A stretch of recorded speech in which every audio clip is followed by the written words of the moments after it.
So, I'm so sorry for not doing the classes, but I want to tell you that earlier there were like this year three exams happened together on 26th of April, law entrance exams, and I was pretty busy. And NLSAT is a very time consuming exam because of the checking that I have to do, the personal checking.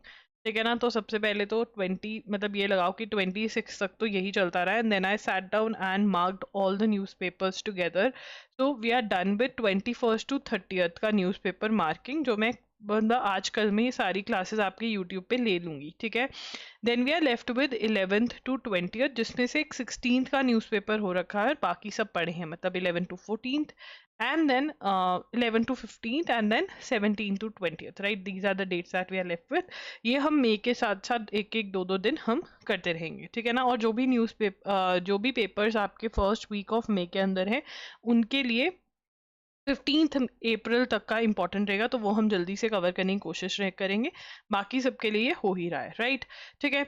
तो 30th अप्रैल से start करेंगे. Okay, चलिए start करते हैं. The supreme court said that hate speech and rumour mongering stemmed from an us versus them. वो कह रहे हैं कि हेट स्पीच क्यों होती है, व्हाट इज हेट स्पीच. आप किसी को हेटरेट वाली बातें कह रहे हो, ठीक है.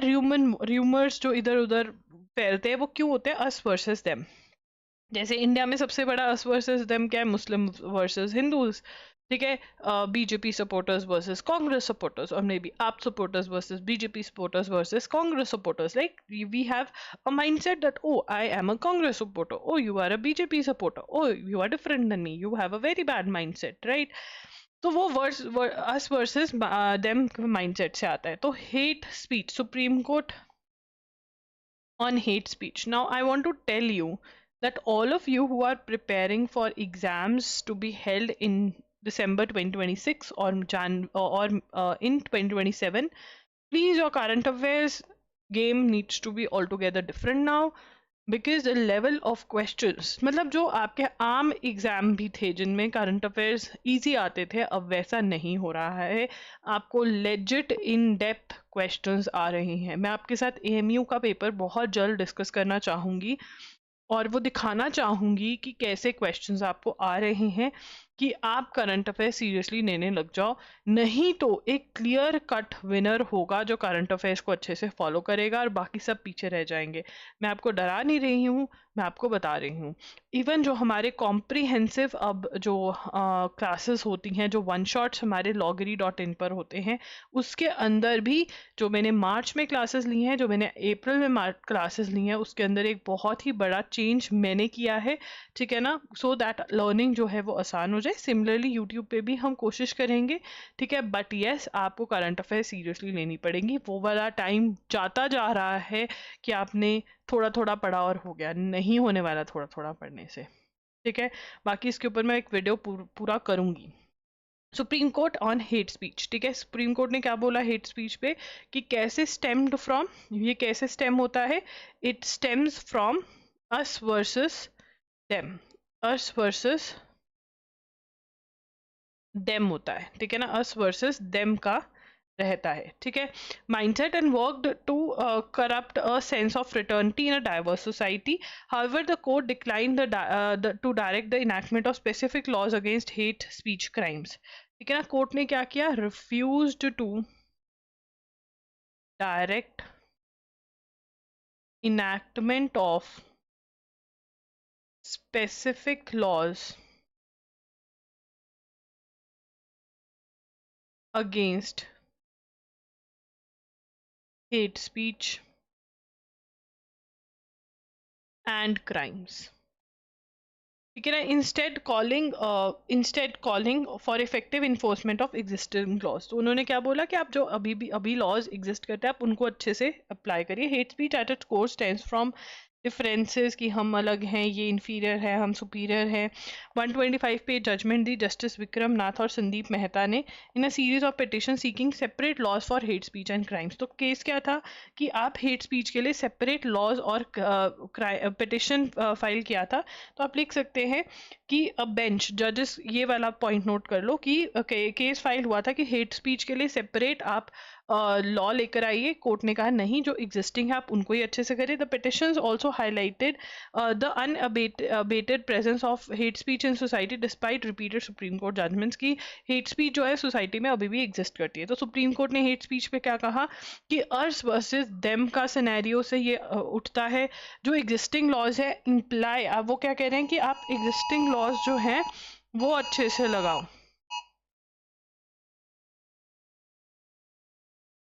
ठीक है,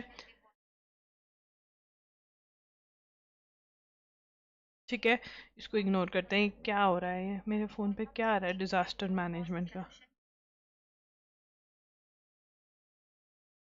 एक मिनट रुको, बोलने दो इसको जो बोल रही है। हम्म, ठीक है। उसके बाद ठीक है ना, तो ये वाला पॉइंट भी हमें नोट करना जरूरी है कि कोर्ट ने बोला कि इम्प्लीमेंट, ये थर्ड पॉइंट बन गया। फोर्थ पॉइंट क्या बना? Implement existing laws, implement existing laws properly. ठीक है ना, और केस क्या था कि भाई हेट स्पीच पे एक आप सेपरेट लॉ लेकर आओ। ठीक है ना, इंडिया और न्यूजीलैंड का फ्री ट्रेड अग्रीमेंट हुआ है। Free trade agreements are very very important. क्यों इंपॉर्टेंट है? क्योंकि यूएस ने हमारे ऊपर इतने सारे टैरिफ्स लगा दिए हैं, तो हम हर कंट्री के साथ अब ट्रेड अग्रीमेंट साइन करने की कोशिश कर रहे हैं। तो उसी कोशिश में हमने न्यूजीलैंड के साथ भी साइन किया। तो India New Zealand free trade agreement. Free trade agreement में क्या होता है कि सब कुछ फ्री नहीं, मतलब टैक्सेस जो लगा रही होती है ना कंट्री, जो गुड्स आ रहे होते हैं दूसरी कंट्री से, वो कम हो जाते हैं। मतलब जो न्यूजीलैंड से इंडिया में गुड्स आ रहे हैं उसके ऊपर टैक्सेस कम लगेंगे, इंडिया से जो न्यूजीलैंड में जा रहे हैं उस पे ऊपर कम लगेंगे। Might look overwhelming when viewed in isolation but is nevertheless significant when looking at what has been happening over the last 5 to 6 years। तो इसमें ये क्या कह रहे हैं कि यार इंडिया न्यूजीलैंड, अगर हम न्यूजीलैंड की देखें तो इकोनॉमी इतनी ज़्यादा बड़ी नहीं है, बट वो कह रहे हैं कि अगर हम इसको प्रॉपरली स्टडी करें तो ये बहुत बड़ी अचीवमेंट है जो इंडिया अचीव कर पाया है। The first key strength of the FTA for India and unprecedented is that New Zealand will remove all goods tariffs immediately on execution. Will remove all goods, सभी जो सामान इंडिया से New Zealand जा रहा है उसके ऊपर से टैरिफ सब पर रिमूव कर देगा न्यूजीलैंड। ठीक है ना, तो ये क्या होगा? सबसे पहला पॉइंट क्या है? New Zealand will remove all goods tariffs immediately on execution of the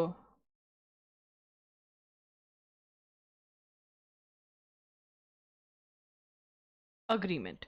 The second strength is that India managed to avoid providing concessions on any of the sensitive sectors. हमने उनसे concessions ले लिए कि आप हमारे किसी भी गुड पे टैरिफ मत लगाओ, बट इंडिया ने ऐसा नहीं किया कि किसी भी गुड पे नहीं लगाएगा। इंडिया ने जो सेंसिटिव मैटर्स थे वो साइड रख दिए। India manage to India manage to avoid providing any concessions on any of its sensitive sectors। तो हमारे सेंसिटिव सेक्टर्स क्या हैं? हम डेयरी पे नहीं लगा सकते, ठीक है ना। जैसे डेयरी है, मिल्क प्रोडक्ट्स हैं, डेयरी रिलेटेड प्रोडक्ट्स हैं, उसको हमने बाहर रखा है। न्यूजीलैंड बहुत कीन था कि इनसे भी जो न्यूजीलैंड डेयरी का सामान भेजे उसके ऊपर टैक्स मत लगाओ, बट हमने लगाया। The third positive is New Zealand commitment to facilitate, ठीक है ना। न्यूजीलैंड ने क्या कमिटमेंट दी है? New Zealand commitment to facilitate investments in India worth $20 billion over 15 years। ठीक है ना, क्या है? न्यूजीलैंड ने कमिट किया है कि हम ओवर 15 ईयर्स इंडिया में $20 बिलियन की इन्वेस्टमेंट करेंगे। तो ये 3 मेन चीज़ें याद हुई हैं। अब देखिए पहले क्वेश्चन क्या आते थे कि बताओ इंडिया ने फ्री ट्रेड अग्रीमेंट किस कंट्री के साथ साइन किया है इस महीने में, मे बी अप्रैल 2026 में, मई 2026 में, ऐसा क्वेश्चन आता था। अब ये नहीं आ रहा है, अब आ रहा है अच्छा इंडिया ने न्यूजीलैंड के साथ फ्री ट्रेड अग्रीमेंट साइन किया, उसमें क्या क्या हुआ। तो ये तीनों पॉइंट्स याद करने ज़रूरी हैं। And I am not talking about difficult exams like CLAT and AILET, वहाँ पे तो ये हो ही रहा था, वहाँ के तो क्वेश्चन ईजी हो गए हैं थोड़े थोड़े। I am talking about exams like AMU, I am talking about exams like JMI, I am talking about exams like Punjab university Chandigarh, वहाँ पर ये क्वेश्चंस आ रहे हैं।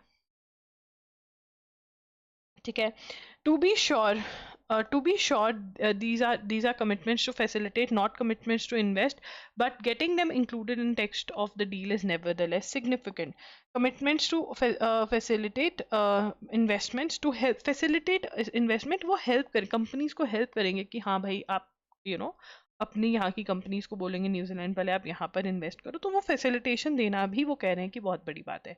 To help this along, India will create a dedicated desk to address any issues New Zealander investment might face. और इसी चीज़ को facilitate करने के लिए इंडिया क्या करेगा, India will create a dedicated desk to address any issues New Zealander investors might face। ठीक है ना। The Ministry of Road Transport and Highways is set to introduce vehicle to vehicle communication, कि मतलब आप vehicle to vehicle, आप एक private vehicle हो, एक आगे प्राइवेट व्हीकल है, ये कम्युनिकेट कर पाएंगे। सोचो अब रिलेशनशिप होगी कि हम जी दिल्ली हाईवे पे जा रहे थे और ये आगे ड्राइव कर रहे थे, तो हमारी वहाँ पर बात हो गई, तो उसके बाद हमें बहुत अच्छा लगा एक दूसरे का, तो हमारी शादी हो रही है अब। सो दिस इज, अब इसके अंदर बहुत सारे इश्यूज नहीं है, बट इससे क्या होगा, मान लो आगे एक एक्सीडेंट हो रखा है, ठीक है ना, तो प्राइवेट व्हीकल्स दूसरे व्हीकल्स को इन्फॉर्म कर पाएंगे, या प्राइवेट व्हीकल्स आपस में नहीं, मैंने गलत बोल दिया, प्राइवेट व्हीकल्स आपस में कॉन्टैक्ट नहीं कर पाएंगे, बट प्राइवेट व्हीकल्स टोल वाले के साथ कनेक्ट हो सकते हैं, जैसे वॉकी टॉकी टाइप्स होते हैं ना, वैसा सा कुछ होगा। ठीक है ना। तो ये कौन लेकर आ रहा है और क्या है ये, तो यहाँ पे लिखेंगे ministry of road transport and highway. ठीक है ना। क्या इंट्रोड्यूस करेंगे, to introduce vehicle to vehicle, ठीक है ना, V2V कम्युनिकेशन टेक्नोलॉजी। अब यहाँ पर क्या क्वेश्चन हमारा बनता है कि भाई कौन सी मिनिस्ट्री ये करने वाली है, ministry of transport and highway, road transport and highway. ठीक है, that will allow vehicles on the road to send and receive about their location and movement vectors in a bid to improve road safety. अब यहाँ पर aim क्या है, to improve road safety, to improve road safety seems like a credible idea। ठीक है ना। The Supreme Court of India took suo motu cognizance। suo motu cognizance मतलब मैं या तुम वहां पे गई नहीं सुप्रीम कोर्ट को शिकायत लगाने के, देखो देखो ये कर रहे हैं तुम कुछ करो। सुप्रीम कोर्ट को खुद ही लगा कि भाई लोग बहुत ज्यादा खुद ब खुद on its own, supreme court to cognizance कि भाई ये जो हो रहा है ना ये बिल्कुल ही गलत हो रहा है, ये बेहद गलत चीज हो रही है। ठीक है ना। तो अब हमें ये कुछ करना पड़ेगा, तो ये हुआ है, तो suo motu cognizance supreme court ने लिया है। ठीक है, suo motto is a legal term, law interest exams में बहुत ज़्यादा आती है, तो हम इसका मीनिंग लिख लेंगे ऑन इट्स ओन मोशन, मतलब खुद ब खुद सुप्रीम कोर्ट ने ये केस, ये मुद्दा, ये इशू उठाया है। ठीक है ना। Of two similar incidents in 2025 on April 26th April, in 2026 April asserted that the state must proactively enforce the constitutional right to life and remove any obstructions in highways right of way। तो वो क्या कह रहे हैं कि right to life के अंदर ही included है रोड सेफ्टी, हाईवे पे राइट टू वे है। ठीक है ना। However, V2V is unlikely to help as its hardware demand is non-trivial relative to what exists yet as crucial। अब जिन्होंने ये आर्टिकल लिखा है वो कहते हैं ये स्कीम का जो हार्डवेयर, जो स्ट्रक्चर चाहिए ना, वो इंडिया के पास है नहीं है, तो बहुत ही डिफिकल्ट है। V2V is part of the wider V2X और vehicle to everything technology technological scheme in which vehicles communicate with other infrastructure such as traffic lights, tolling, pedestrian aside from V2V.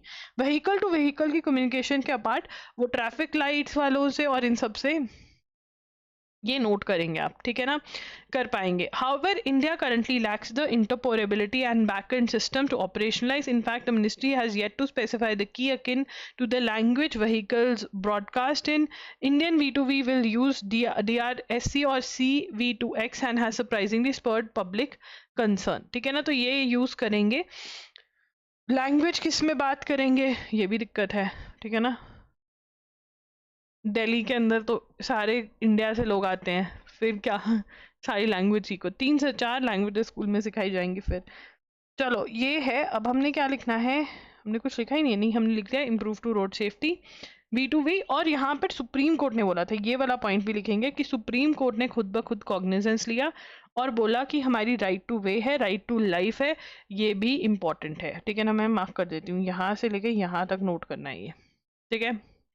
उसके बाद in recent weeks an intense debate has emerged in India regarding Pakistan rising diplomatic stretcher.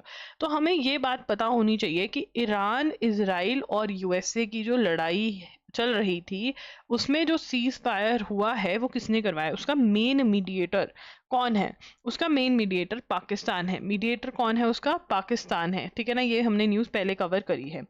Following its role as mediator and venue for negotiations between the United States and Iran, Iranian and American officials, including US President Donald Trump, have publicly acknowledged Pakistan's leadership, specifically Field Marshal Asim Munir and Prime Minister Shehbaz Sharif, for their role in participating and sustaining the ceasefire and maintaining the channels of communication. तो यहाँ पर ठीक है ना, main mediator कौन है, main mediator, mediator मतलब जिसने बातचीत करवाई, जो कह रहा है कि हाँ चलो लड़ाई खत्म करो, ठीक है ना. मम्मी पापा वाले रोल कौन कर रहा है, मेन मीडिएटर. ईरान यूएसए के बीच में कौन है सीज फायर के लिए, सीज फायर का मतलब क्या होता है, स्टॉप फायरिंग. कौन है मेन मीडिएटर, पाकिस्तान है. Pakistan is the main mediator. And इसमें 2 लोग जो बहुत इंपॉर्टेंट रोल प्ले कर रहे हैं वो कौन है, फील्ड मार्शल असीम मुनीर. तो बहुत सारे लोग कह रहे हैं अरे इंडिया ने क्यों नहीं रोल प्ले किया. यार पता है क्या है, मैं ना आपको बार बार समझाती हूँ, मतलब ये मेरी पर्सनल ओपिनियन है कि जो ये इंटरनेशनल रिलेशंस है ना, ये हमारे मासी, बुआ, मामा, चाचा, ताया जो टाइप्स रिलेशन हैं, जो हर रिलीजन में, आप मुस्लिम हो, आप हिंदू, आप क्रिश्चियन हो, रिलेटिव सबके ही बेकार हैं. वैसे ही देश भी सबके आसपास हमारे वाले बेकार हैं, ठीक है ना. तो ये वही है, कई बार पता है क्या होता है, मीडिएट करवाने वाले को बहुत पिटाई होती है उसकी, साइड में बैठने वाले का शांति रहता है. तो मे बी हमारे देश को लग रहा हो कि साइड में बैठना ज़्यादा बेटर है, ज़्यादा बातचीत करने से कोई फायदा नहीं होने वाला है, नो फायदा. एंड ऑल्सो ये भी हो सकता है क्योंकि पाकिस्तान यूएसए पे पूरा डिपेंडेंट है, यूएसए फोर्स कर रहा हो कि भाई तू बात करवा, क्योंकि यूएसए नहीं चाहता ईरान के साथ वॉर कंटिन्यू हो, क्योंकि यूएस का बहुत खर्चा हो रहा है. Transcend means to rise above, exceed और गो बियॉन्ड नॉर्मल लिमिट्स, ठीक है. ट्रांसेंड मतलब ऊपर चले जाना, बिल्कुल भगवान से मिल जाना, ट्रांसेंड, ठीक है. भगवान से मिल जाना नहीं, राइज अबव मतलब नॉर्मल लिमिट से ऊपर चले जाना, ठीक है. The Delhi high court recently made some observations about digital vigilantism. अब digital vigilantism, this is a very very important topic for NLSAT and AIAT exam. Digital vigilantism. अब डिजिटल विजिलेंटिज्म मैं आपको सरल भाषा में, इजी भाषा में समझा देती हूँ क्या है हिंदी में.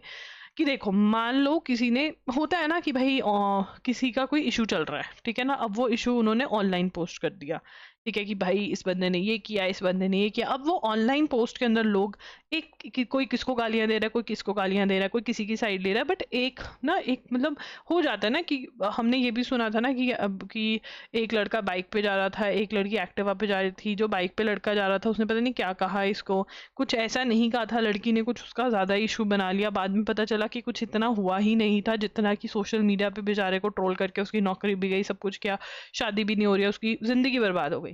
तो this is what is digital vigilantism. अब इसका क्या कर सकते, कुछ भी नहीं भाई. लोग पोस्ट करते हैं ऑनलाइन, उनकी फ्रीडम ऑफ एक्सप्रेशन है, और जो कमेंट करा उसका भी फ्रीडम ऑफ एक्सप्रेशन है.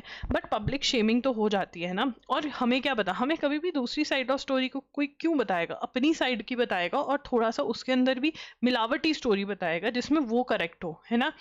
तो and that statements can sometimes transcend mere free expression and act as catalyst for public shaming.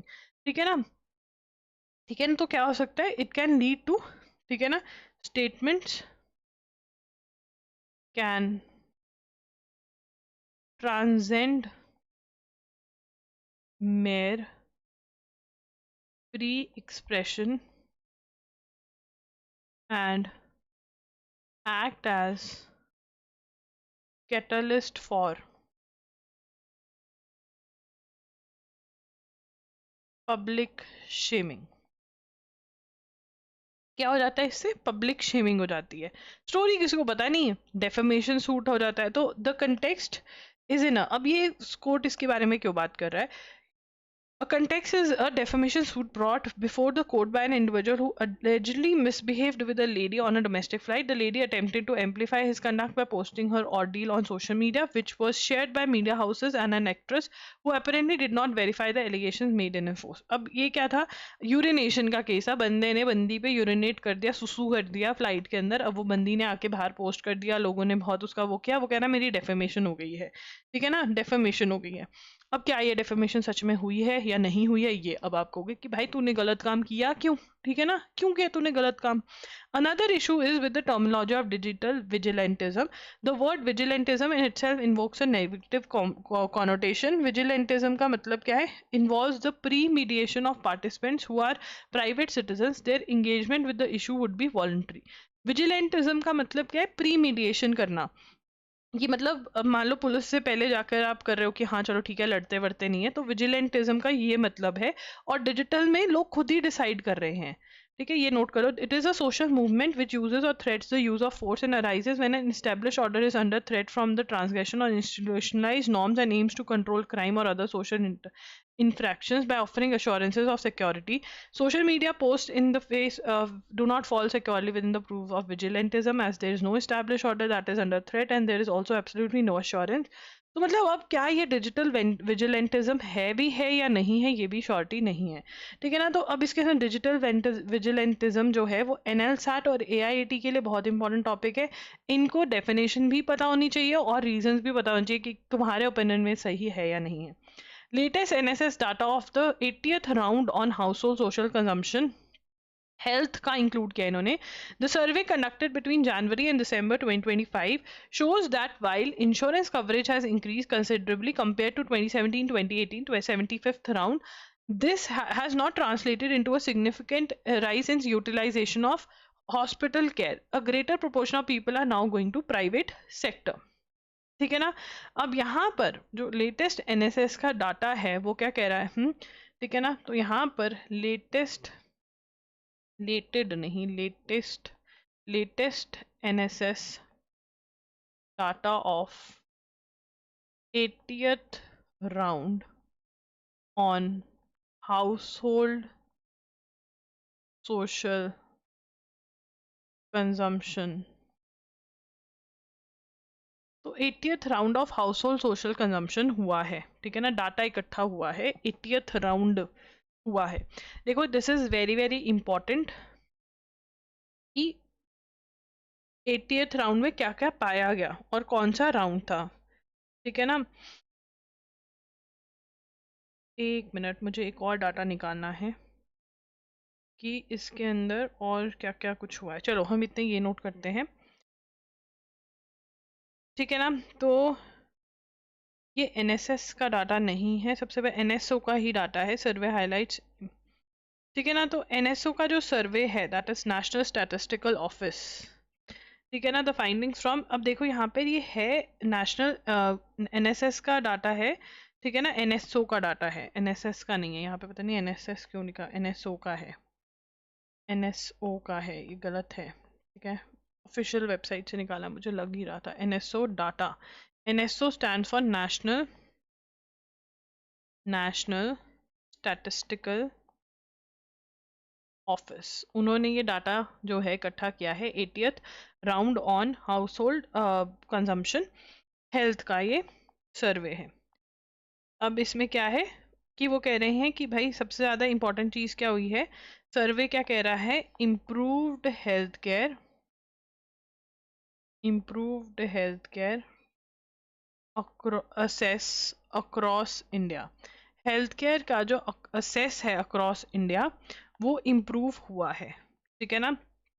दूसरी चीज जो है, लोगों ने इंश्योरेंस, मेडिकल इंश्योरेंस बहुत खरीदनी स्टार्ट कर दी है। इंश्योरेंस कवरेज हैज इंक्रीज्ड, ठीक है ना।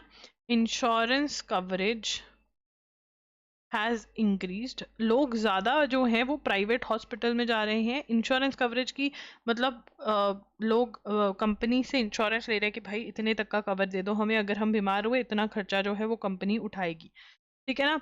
Meanwhile out of pocket expenditure on hospitalisation has increase, लोग खर्चा कर रहे हैं प्राइवेट हॉस्पिटल में जाकर अपने परिवार वालों को ठीक करवाना चाह रहे हैं, ठीक है ना।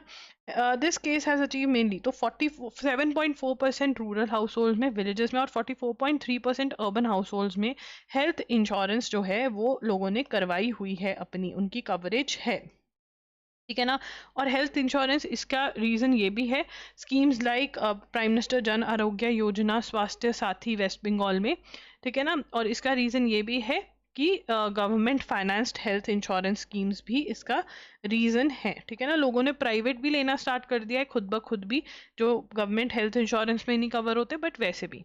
The NSS definition of GFHI also includes the employee state insurance scheme, the central government health scheme and those of state government employees etc. However, as per official records, increased coverage of ESI and CGSS would have little contribution. तो वो कह रहे हैं कि insurance के अंदर जो government scheme, government employees को इंश्योरेंस मिलती है वो भी कवर होती है कि वो इंक्रीज हुई है, बट ज़्यादा इंक्रीज, एक तो लोगों ने प्राइवेट इंश्योरेंस लेनी स्टार्ट कर दी, और जो गवर्नमेंट ने पुअर लोगों को इंश्योरेंस, मेडिकल इंश्योरेंस देनी स्टार्ट करी है, उससे ज़्यादा जो है मदद लोगों को मिली है, ठीक है ना।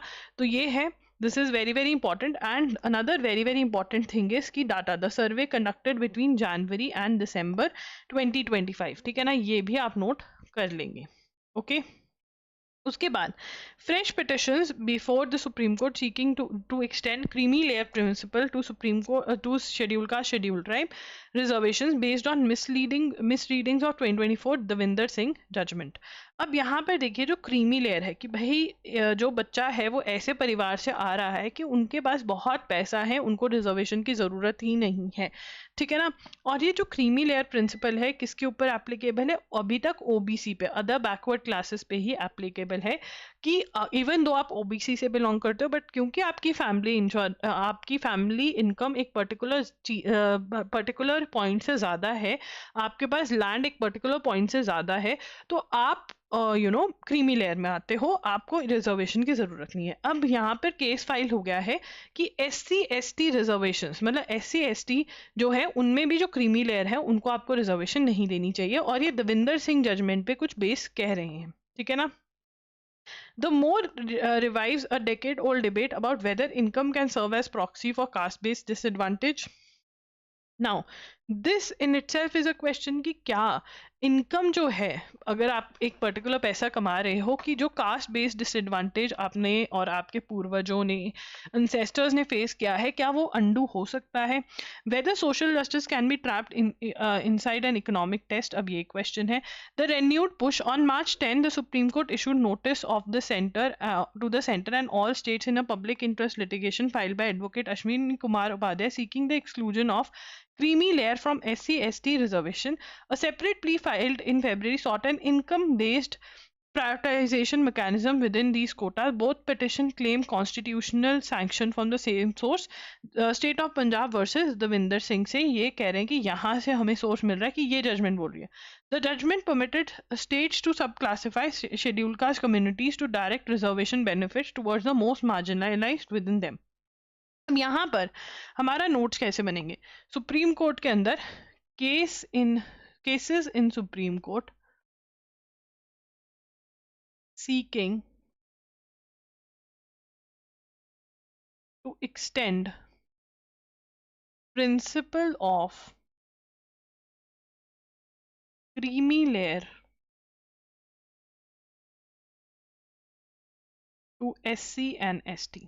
तो अभी तक हमने क्या पढ़ा कि the principle of creamy layer is applicable to which category, OBC other backward classes को एप्लीकेबल है, या आप याद रखेंगे एससी एसटी को नहीं एप्लीकेबल। अब ये क्या कह रहे हैं कि Davinder Singh versus state of Punjab versus Davinder Singh की जो जजमेंट है उसमें ये बोला गया है, 2024 की जजमेंट है ये, स्टेट ऑफ पंजाब वर्सेस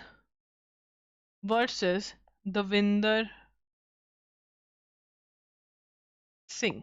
अब ये जजमेंट बहुत इंपॉर्टेंट है, इसमें क्या बोला गया है, इसमें सुप्रीम कोर्ट ने अलाउ किया है सब क्लासिफिकेशन, ठीक है ना। जजमेंट लिखेंगे, जजमेंट परमिटेड स्टेट्स टू सब classify schedule caste communities to direct reservation benefits toward the most marginalized within them। इसका मतलब क्या है कि आप बेनिफिट, आप जो है आप रिजर्वेशन का बेनिफिट, जो शेड्यूल कास्ट शेड्यूल ट्राइब है उनमें भी तो आगे कास्ट है ना, ए बी सी डी मान लो, ठीक है, उसमें से मान लो डी जो है बेचारा बहुत ही पिछड़ गया है, शेड्यूल कास्ट की एक पर्टिकुलर ट्राइब है, एक पर्टिकुलर क्लास है जो बहुत पिछड़ गई है, तो कोर्ट कह रही है कि भाई आप इनको प्रेफरेंस दो, आप इनको ज्यादा रिजर्वेशन दो, परसेंटेज ऑफ रिजर्वेशन। तो ये इस चीज को सब क्लासिफिकेशन कह रहे हैं और स्टेट्स को अलाउ किया गया है कि आप ये कर सकते हो in the judgment of state of Punjab versus Davinder Singh. Okay fine, ठीक है, 2024 में जजमेंट आई है। Now 4 of 7 judges made passing observation that creamy layer logic might apply to SC/ST groups। Now what happened, उन्होंने ओबाइटर डिक्टा भी दिया, मतलब उन्होंने जजमेंट पास नहीं करी बट उन्होंने passing judgement the. 4 of 7 judges made passing observations that creamy layer logic might apply to SC/ST groups। मतलब इन्होंने ऐसे ही बातों बातों में बोल दिया कि भाई जो SC/ST ग्रुप्स हैं उनको क्रीमी लेयर का जो लॉजिक जो ओबीसी को अप्लाई होता है वो इनको भी अप्लाई होना चाहिए। किसने, 4 जजेस ने, 7 जजेस बैठे हुए थे, 4 जजेस ने ये बोला, ये भी इंपॉर्टेंट है। अब इसी बेसिस पे ये केस फाइल कर रहे हैं कि भाई क्रीमी लेयर का लगाओ शेड्यूल ट्राइब पे, ठीक है। Capitulate means to surrender. अब यहाँ पर मतलब ये जजमेंट है, this is again a very very important topic. Davinder Singh की जजमेंट जो है वो बहुत इंपॉर्टेंट है। देखिए लीगल न्यूज़ जो है वो बहुत इंपॉर्टेंट बनती जा रही है लॉ एंट्रेंस एग्जाम्स के लिए, स्पेसिफिकली आपका क्लैट का एग्जाम है उसमें भी आ रहे हैं लीगल सेक्शन के अंदर, एलेट के एग्जाम में भी आ रहे हैं and other law entrance exams में भी आ रहे हैं। Other law entrance exams like Jamia, like AMU, like Punjab university, ये वाले जो 2026 के एग्जाम्स हुए हैं इसके अंदर बहुत मेजर चेंज आया है, ठीक है ना। तो उसी हिसाब से आपको भी ढंग से पढ़ना पड़ेगा। साइड गिग समझोगे करंट अफेयर्स को तो भाई वहां पे जाके दिक्कत आएगी, ठीक है। President Donald Trump warned Tehran on Wednesday that it should get smart soon and capitulate to Washington's demand. Capitulate का मतलब क्या होता है, टू सरेंडर। कैपिटुलेट का मतलब क्या होता है, टू सरेंडर। ये आप नोट करोगे प्लीज, ठीक है। उसके बाद अब वो कह रहे हैं कि भाई आप जो है वो सरेंडर कर दो। डोनाल्ड ट्रंप कह रहा है, प्रेसिडेंट ऑफ USA कह रहा है ईरान को कि आप सरेंडर कर दो, आप जो है ना यू सरेंडर, ठीक है ना। हम जो कह रहे हैं सीज फायर जो हो रखा है उसको आप कंटिन्यू रखो, स्ट्रेट ऑफ हॉर्मस को खोल दो, नहीं तो US कह रहा है कि जो हमने नेवल ब्लॉकेड किया हुआ है, जो हम आपकी शिप्स इधर उधर नहीं जाने दे रहे हैं वो हम कंटिन्यू रखेंगे। तो हमें याद रखना है US ने नेवल ब्लॉकेड किया हुआ है, US नेवल ब्लॉकेड, नेवी का ब्लॉक लगाया हुआ है, मतलब सी ब्लॉक किया हुआ है, सी की entry, US naval blockade of Iran, ठीक है ना। इससे क्या हो रहा है, ठीक है ना, जो भी शिप्स हैं वो जा नहीं पा रही है, सामान आ जा नहीं पा रहा है, ठीक है, सी से ही मेजर सामान का आना जाना होता है, और ईरान ने स्ट्रेट ऑफ हॉर्मस पे कब्जा किया हुआ है। The war against Iran has cost the US military $25 billion since it was launched in late February।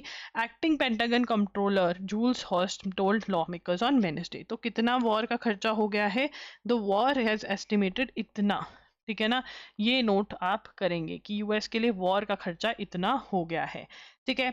The controversial chapter, अब चैप्टर जुडिशरी का जो चैप्टर था कंट्रोवर्शियल था, ये हम सबको पता है, क्लास 8 की सोशल साइंस बुक पे था, जो करप्शन इन जुडिशरी के बारे में बात करता था। Release by national council of educational research and training. देखिए एनसीईआरटी की फुल फॉर्म आपको पता होनी चाहिए, पहले नोट करी हुई है तो बहुत बढ़िया, नहीं करी हो तो बहुत बढ़िया, अब कर लो। Was reviewed within NCERT and scrutinised at highest level.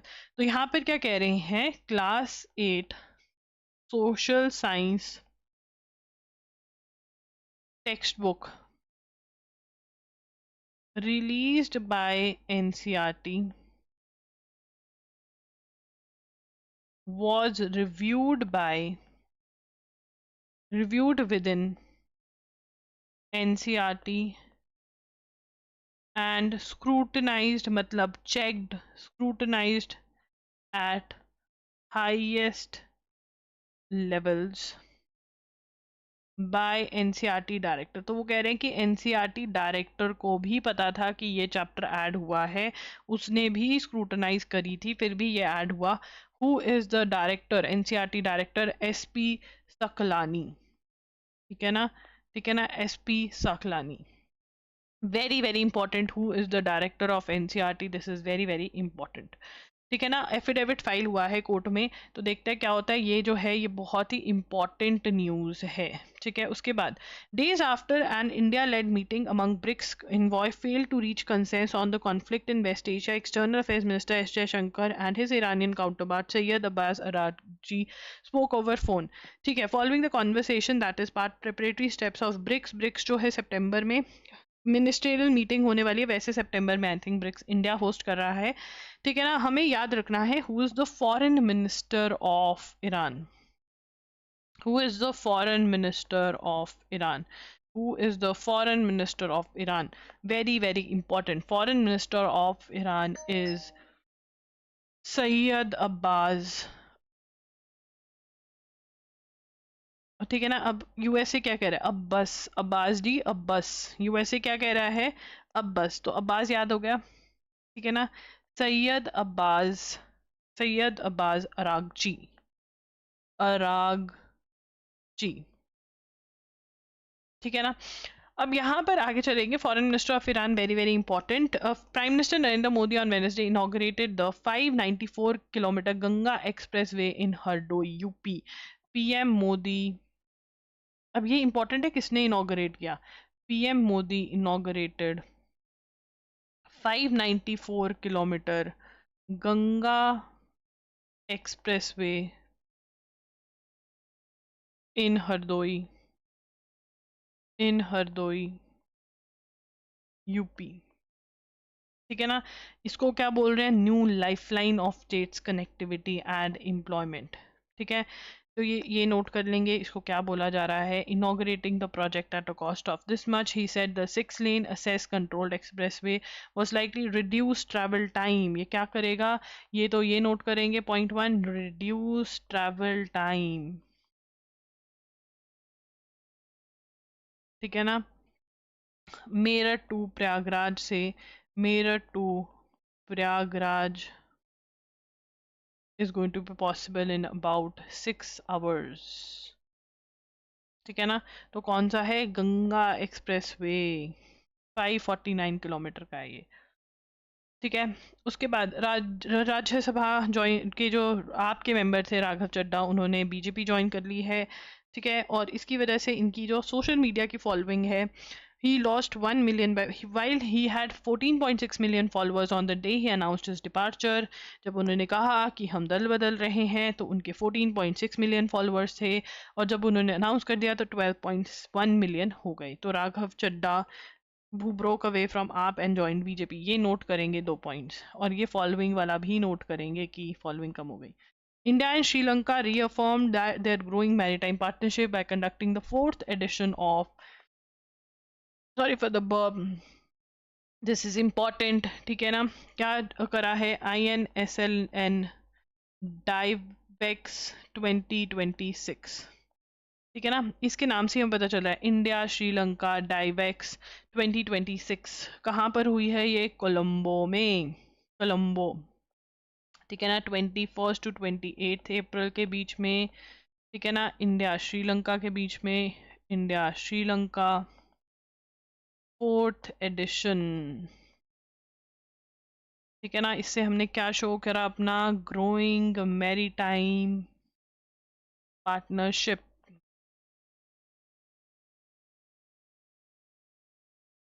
ठीक है, further extending humanitarian cooperation to Bharat health initiative for Sahyog Hita and Maitri cubes portable hospitals, तो इंडिया क्या देख रहा है उनको, portable hospitals, humanitarian to BHISHM portable hospitals were handed over under India's Aarogya Maitri initiative enhancing disaster response and medical preparedness, ये हमने श्रीलंका को दिए, नोट करेंगे। पोर्टेबल हॉस्पिटल्स का क्या नाम है इंडिया के, भीसम, फुल फॉर्म भी याद करनी है।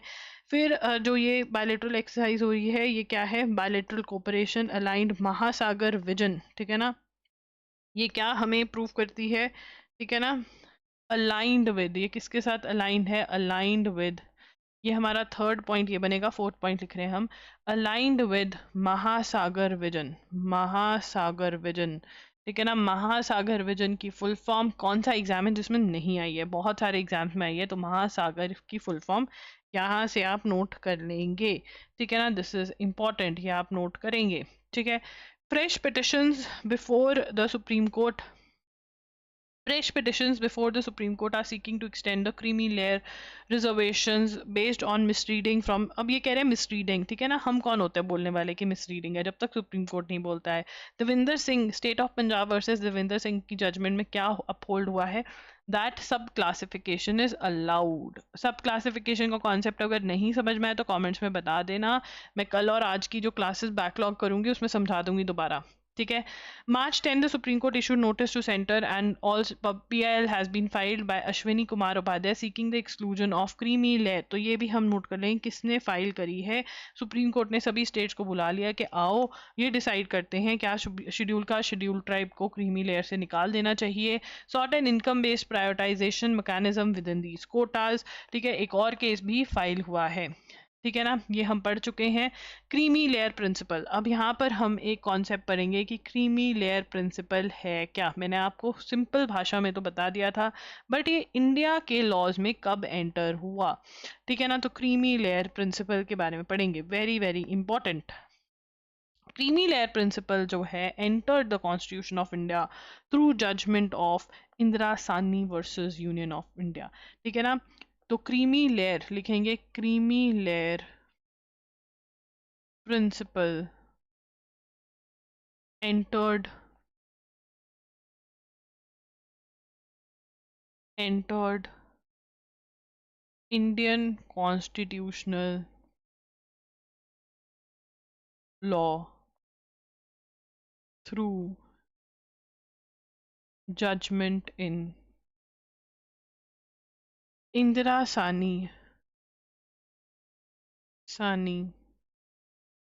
versus Union of India. India Sani versus Union of India, ठीक है ना। अब यहाँ पर Indira Sawhney versus union of India में क्रीमी लेयर का प्रिंसिपल ही नहीं आया था, इसी जजमेंट के through what else was held, upheld this very judgment, also upheld OBC reservations, held more advanced sections of OBC should be excluded from benefits, ठीक है ना। So it was in 1992. It was in 1992 that this judgment came into being. The question can be anything. It can be year, what was held, ठीक है. In 1993, office memorandum that followed identified creamy layer exclusion primarily through status, not income. Holding a class 1 or class 2 post in government was the proxy. अगर class 1 या class 2 officer है आपके parents government के अंदर, तो आपको ओबीसी की reservation नहीं मिलेगी. 1993 का ऑफिस मेमोरेंडम कहता था. The architecture was progressively diluted. 2004 clarificatory letter from Department of Personnel and Training began treating PSU salaries as a standalone disqualifying criteria. On March 11, the Supreme Court in Union of India versus Rohit Nathan struck down that letter, holding that parental salary alone cannot determine creamy layer. ठीक है ना. अब 1993 का अब कैसे decide हो रहा था कि भाई क्रीमी लेयर में है या नहीं है, if a person is in creamy layer. तो ये ऑफिस मेमोरेंडम्स थे जो डिसाइड करते थे. ठीक है. 1993 का ऑफिस मेमोरेंडम क्या था? ठीक है. वो कहता था कि भाई class 1 followed identified creamy layer exclusion through status not income. Holding a class 1 and class 2 post in government was the proxy or recognition that institute of commerce across generation. ठीक है ना. मतलब इसके अंदर कहा गया कि क्लास 1 क्लास 2 ऑफिसर्स हैं, तो भाई उनके बच्चे इंक्लूड नहीं हो गए, और उनके लेवल के जो होंगे उनको भी हम इंक्लूड नहीं करेंगे, उनको ट्रीट किया गया एज एन एग्जाम्पल.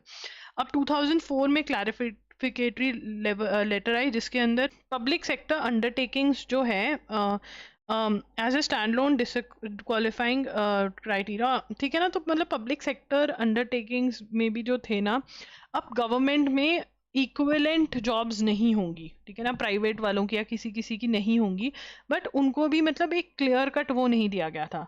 तो सुप्रीम कोर्ट ने मार्च 11 2026 को supreme court through the judgment of union of India versus Rohit Nathan struck कि सिर्फ parental salary alone can not be the criteria. ठीक है ना. तो ये नोट करेंगे. ठीक है. उसके बाद ये भी नोट करेंगे. ठीक है. The 1993 OM status-based logic was resorted, but the deeper premise of the doctrine that economic attainment adequately measures the insurer of social.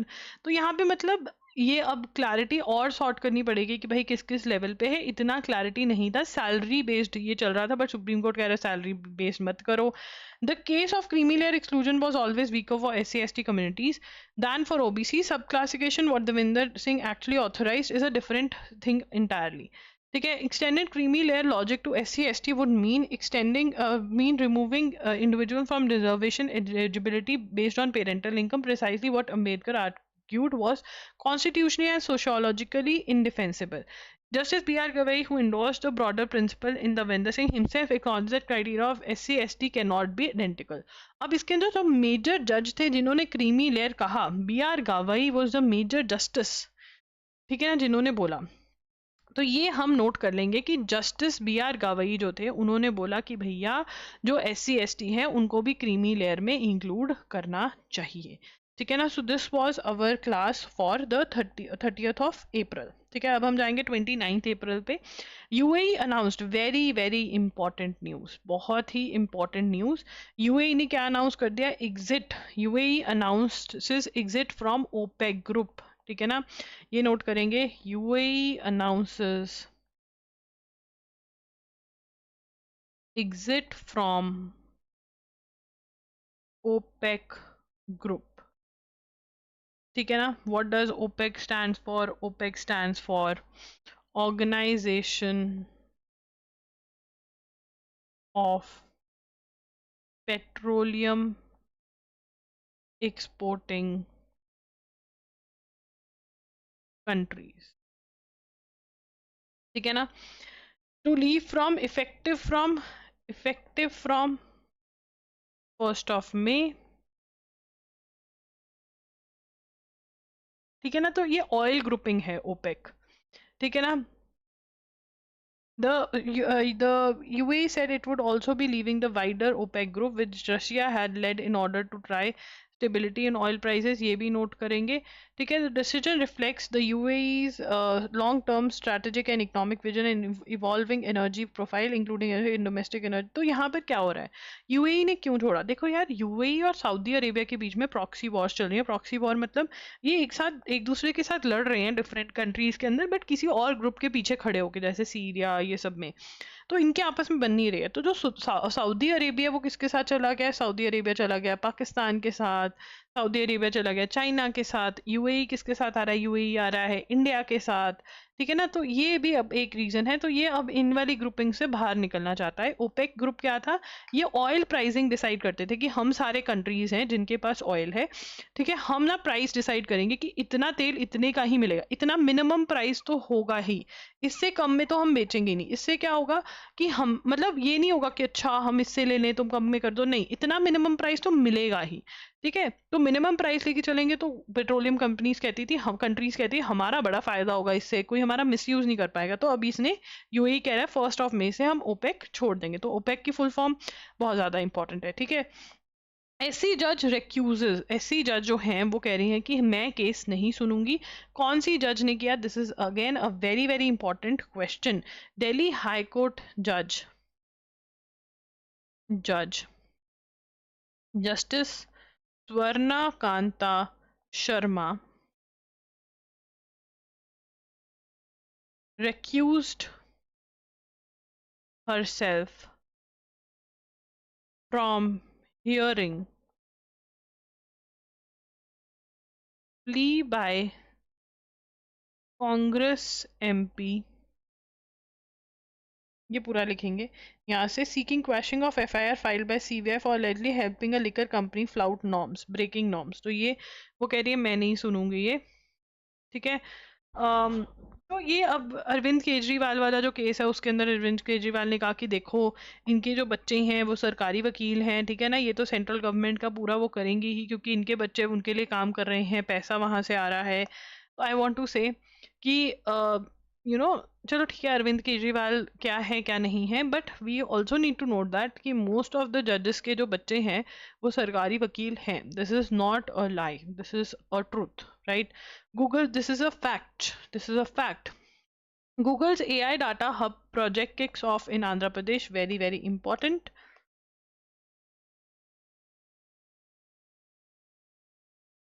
Google, Google's AI data hub project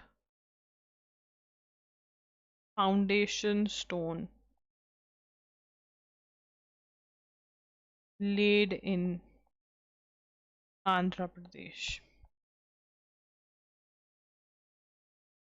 ठीक है ना, गूगल डाटा सेंटर कहाँ पर आया है, eight तरलुवाड़ा। Vada खाया है, ठीक है ना, तरलूवाला, तलूवड़ा, ठीक है ना। मम्मी क्या कह रही है बेटा, बस तुम्हें भूख लगी है मैं वड़ा तल दूं तो तलूं, ठीक है ना। अब तर यहाँ पे याद डाल दो, एक तर तो होती भी है, एक सैलेड में डालते हैं तर, ठीक है ना। तरलू वड़ा, तलू वड़ा, तरलू वड़ा, यहाँ पर ये आया है। तरलू वड़ा जो है on the outskirts of Visakhapatnam, on outskirts of Visakhapatnam, Andhra Pradesh, ठीक है ना। और ये क्या है, what is the fact related to this, one of the largest single, one of the largest single foreign direct investment projects in India. Foreign investment का one of the largest single project लगा है. The 1 gigawatt hyperscale AI data center is coming up in 601.4 acres at an investment of 1.35 lakh crore. It will be managed by Google subsidiary Raiden Infotech in partnership with Adani Infra. Adani Econex and Airtel Nigra are also partners in the wider Google Adani Airtel venture, which forms part of Google's announced $15 billion investment. पूरा का पूरा note करना है ये. This is to be noted. Storage facilities ये हमें Google cloud का जो है, ठीक है ना, and an upcoming subsea cable will give Visakhapatnam direct digital links, तो ये सारा नोट होना चाहिए, ठीक है।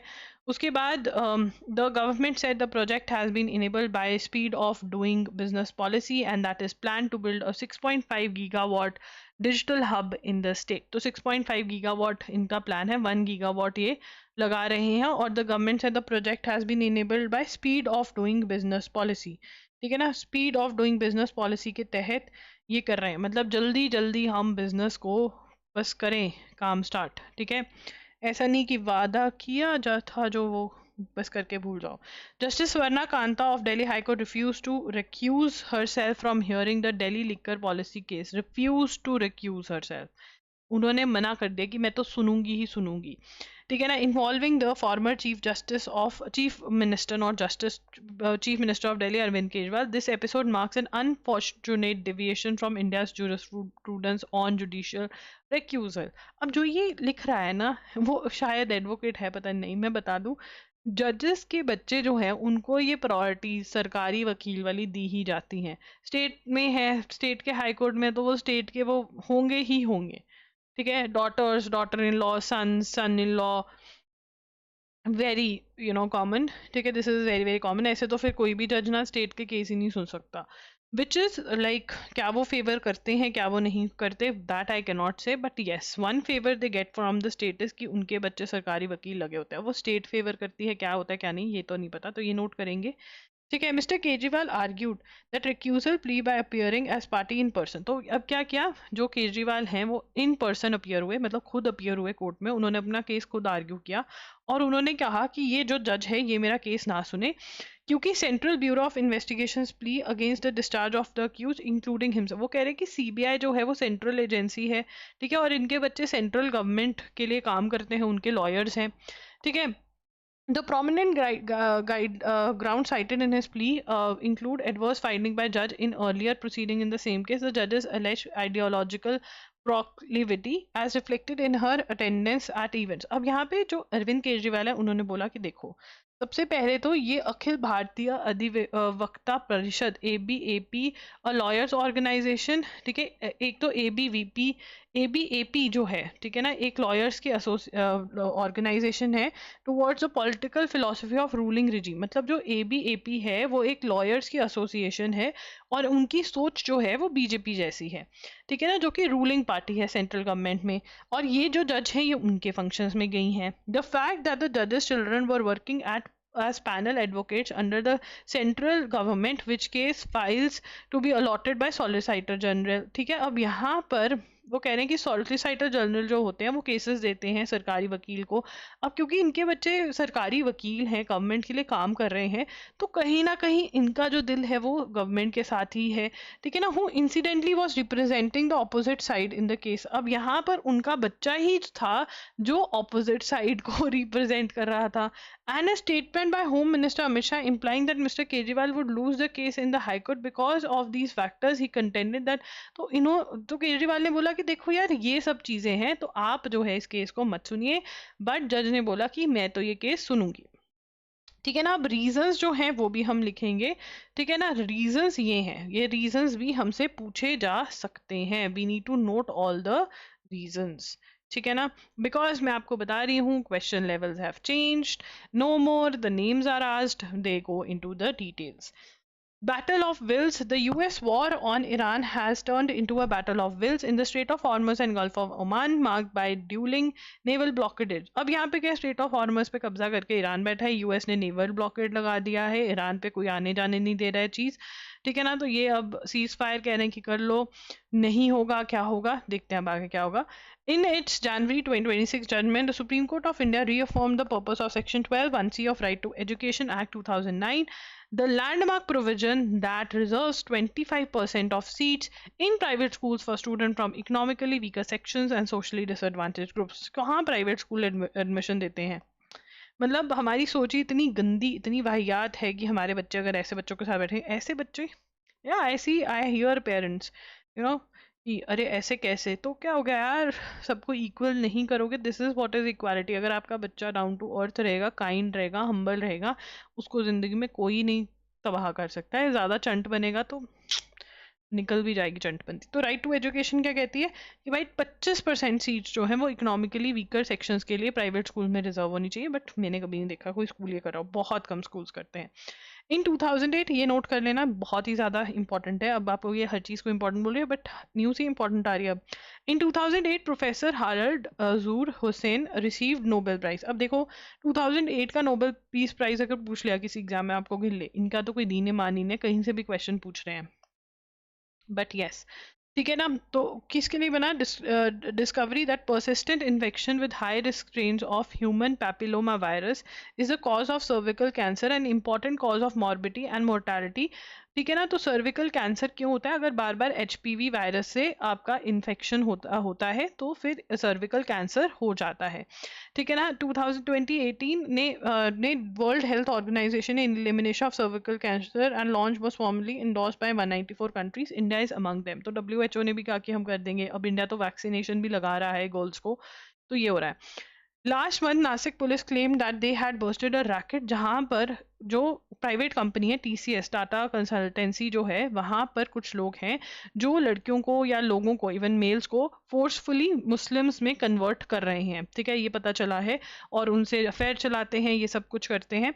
तो यहाँ पर ये हुआ है, TCS was involve in 9 affairs. तो यहाँ पर last month Nashik police claim that conversion sexual exploitation multinational companies office in the city. ये नोट करेंगे, ये कौन सी कंपनी है? TCS, Tata consultancy services.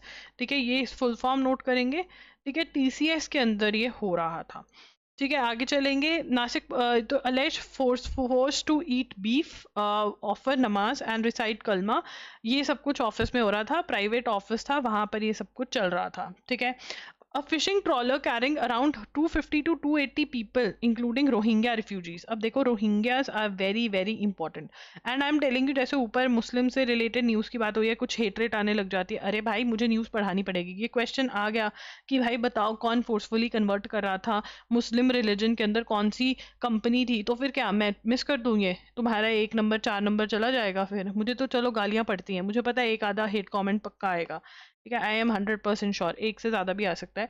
Fishing trawler carrying around 250 to 80 people. अब रोहिंग्या रिफ्यूजीज, ठीक ठीक है ना। अब हमें ये याद रखना है, रोहिंग्या रिफ्यूजीज, रोहिंग्या रिफ्यूजीज का क्वेश्चन बहुत ही कॉमन है, बहुत ही इजी है। रोहिंग्यास, देखो रोहिंग्या से क्वेश्चन क्या आएगा, कहाँ से हैं, विच कंट्री से आते हैं? म्यांमार से आते हैं। ठीक है ना। इनका रिलीजन क्या है? मुस्लिम। ये मुस्लिम्स हैं, ये मुस्लिम्स हैं। और ये क्यों भाग रहे हैं, क्यों रिफ्यूज मांग रहे हैं देशों से? रिफ्यूजीज क्यों, क्यों रिफ्यूजी स्टेटस चाहिए इनको?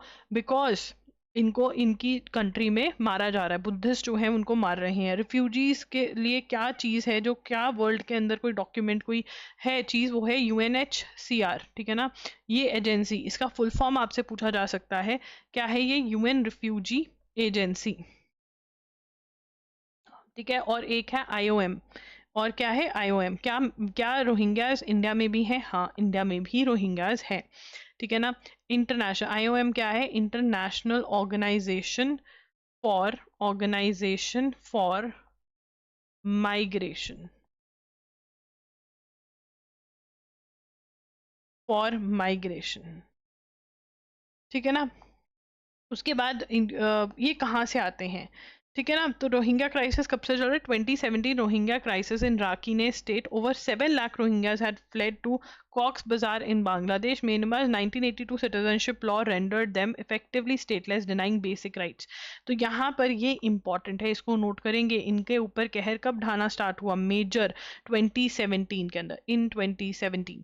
ठीक है, 2017 में। But I want to tell you कि रोहिंग्या क्राइसिस, रोहिंग्याज जो हैं, मतलब I remember I worked with Rohingyas a lot. NGO के साथ काम करेंगे तो आपको रोहिंग्याज के साथ बहुत काम करने को मिलेगा।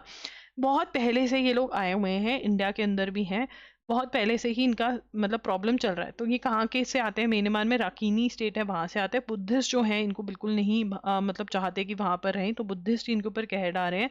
1982 का जो सिटीजनशिप लॉ है म्यांमार का, उन्होंने इनको स्टेटलेस, मतलब they don't belong to any state, वो कहते हैं हमारी स्टेट को तो बिलोंग ही नहीं करते हैं ये। ठीक है ना। ये इंसिडेंट हुआ।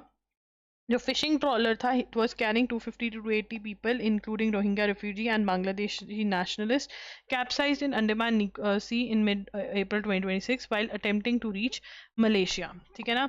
तो ये है रोहिंग्या, के बारे में आपको पता होना चाहिए। The Rohingya maritime crisis exposes a governance vacuum in South and Southeast Asia. A conflict has strengthened in the Arakan army, a local Buddhist।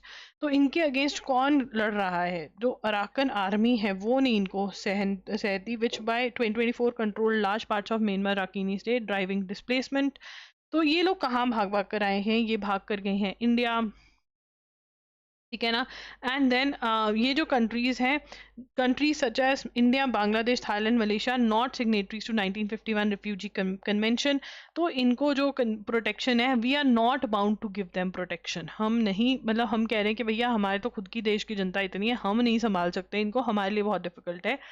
ठीक है ना। तो ये बात है। उसके बाद अब चलेंगे 28 अप्रैल के न्यूज़पेपर की तरफ। ठीक है।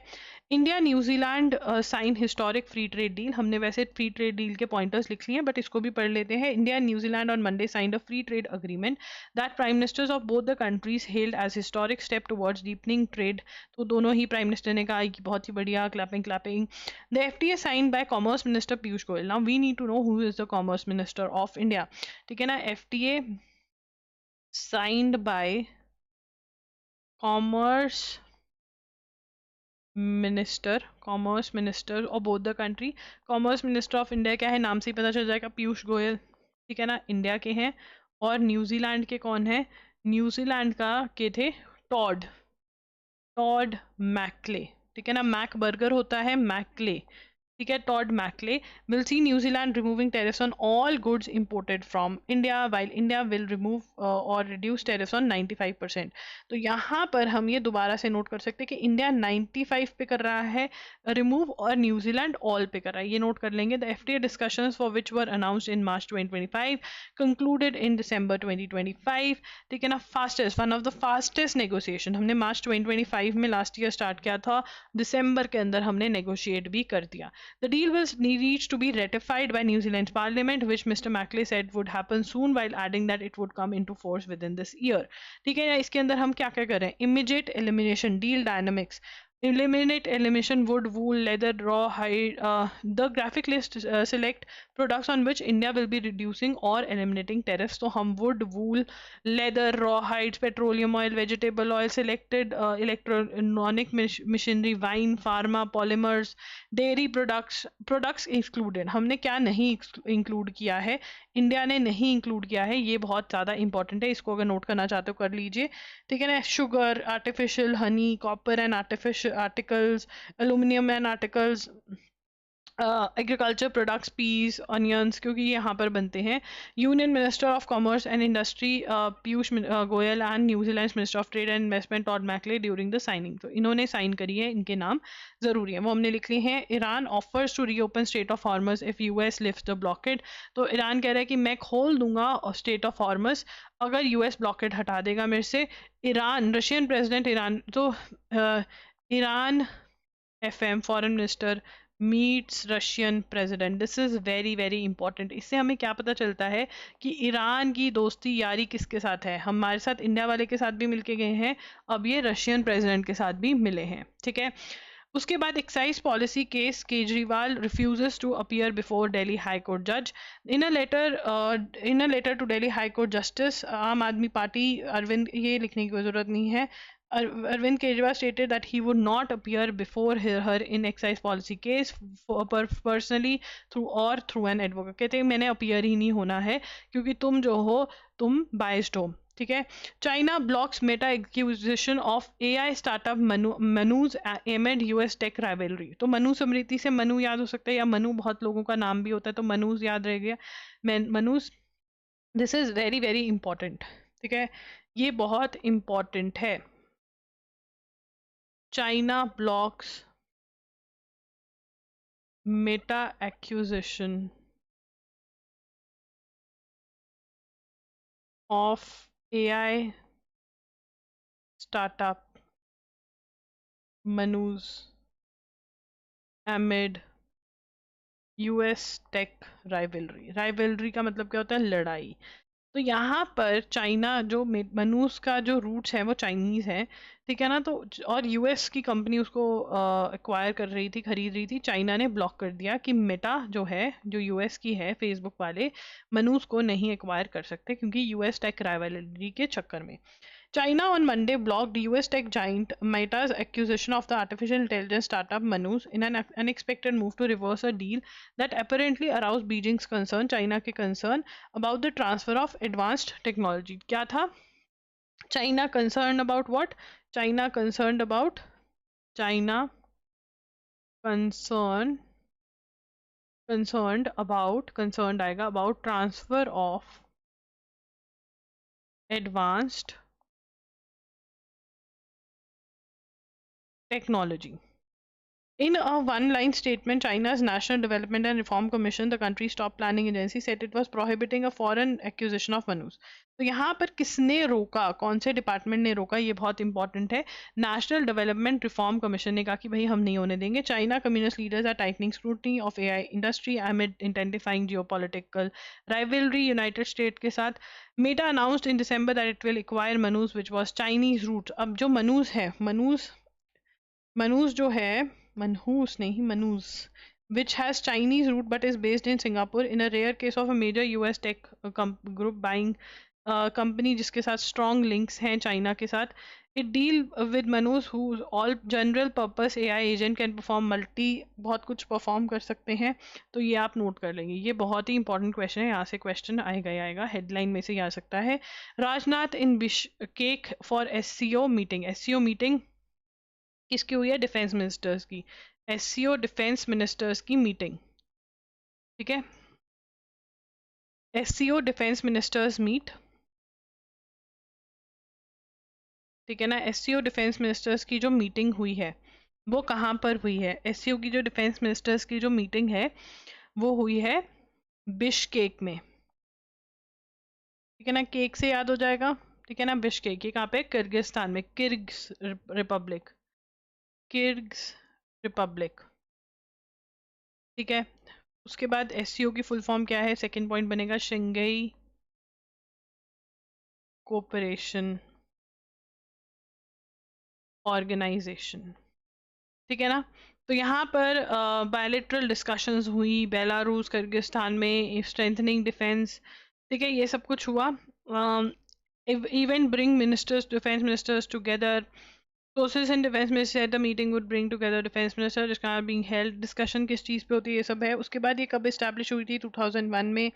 Regional political economic cooperation members कौन है? India, Russia, China, Kazakhstan, Kyrgyz Republic, Pakistan, Tajikistan, Uzbekistan, Iran, Belarus. India became full member in 2017, assume rotating chairmanship in 2023, ठीक है ना. ये सारा हमने नोट करना है एससीओ के बारे में, ठीक है. उसके बाद NITI Aayog revamp show still towards health and science. तो यहाँ पर अभी कितना पड़ा है देखते हैं. नेक्स्ट डे की न्यूज़ यहाँ पर 4 से 5 पेजेस पड़े हैं, तो ये मैं नेक्स्ट पार्ट में करवाती हूँ आपको, ठीक है ना. लंच ब्रेक लूँगी मैं अभी, और ये मैं एडिट करवा के आपकी अपलोड कर देती हूँ, ठीक है ना. ये हम नेक्स्ट पार्ट यहाँ से स्टार्ट करेंगे और आज के आज ही ये डलेंगे फटाफट से बैक टू बैक, तो आप देख लेना, ठीक है. Do like the video, do subscribe to channel. Thank you for watching. All the very best.